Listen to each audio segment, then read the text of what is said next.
sometimes it's really hard, not sometimes, all the time, it's really hard to step out of ourselves and look back at ourselves. And today we were talking about a really touchy subject, white privilege. White privilege, we're talking about inherent advantages possessed by a white person on the basis of their race in a society that's characterized by racial inequality or injustice. So the fish you're talking about here are white folks that are swimming in a society and they don't realize that this inures to their benefit. It's not that they said, I'm going to position myself in a way that I have this advantage. It just exists all around them. The conversation, Dr. Phil, becomes so difficult for so many people because when they think of privilege, they think that they should have socioeconomic advantage. So a lot of white people say, I don't have any kind of white privilege. I'm poor. I had to stand in the food line. My family was on welfare. And so they deny the existence of the privilege because they feel like they're not reaping the financial benefits that are usually associated with the word privilege. Why do you think white people feel so defensive about this? Because you heard me say at the top, don't turn the channel, because a lot of people said, oh, here we go again. Okay, why do you think people feel defensive about this? I think white people were raised to think of ourselves as good people. And we are good people. And there is a moral thorn if you hear that you have had some things in your life that you didn't deserve, you didn't earn, but they came to you. So we're quite fragile on the subject, and whites are often defensive.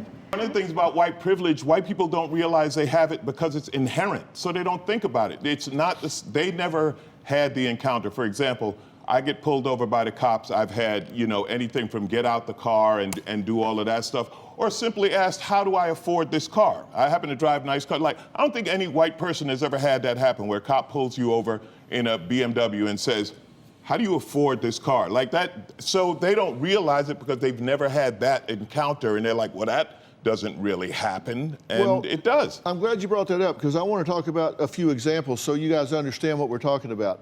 This is what we mean when I say it doesn't mean that you're racist, it doesn't mean that you've done something wrong, it just exists. These are some examples of what I mean by white privilege.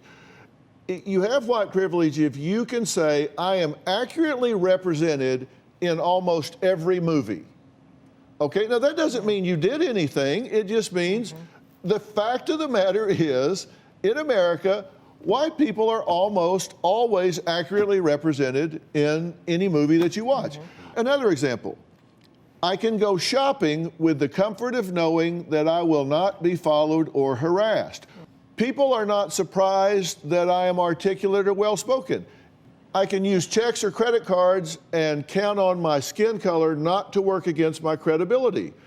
That's white privilege. That's what I mean about, that doesn't mean you're racist. You didn't do anything to cause that to happen individually. It's just part of the fabric of the society. The main thing to understand about white privilege is it's not an indictment of an individual. It's just an observation of a social structure. It's an inherent reality, and it doesn't mean that as a white person that you should feel guilt or shame or some kind of blame. It just means that there is a structure in our society that reflects a racial injustice.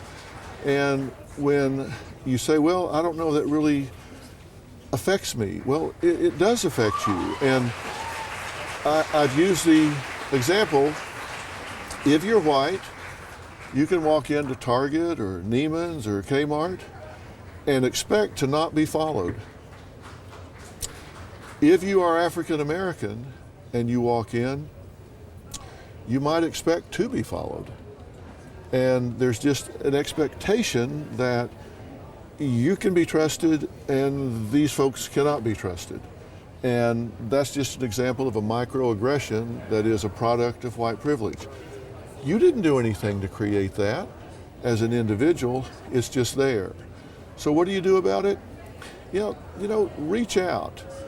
Spend time with people that are different from yourself. Advocate for someone different from yourself. You see someone that is perhaps a minority that you wouldn't ordinarily interact with, step up and introduce yourself. Learn something about their life and their culture. and slowly but surely we begin to close the gap.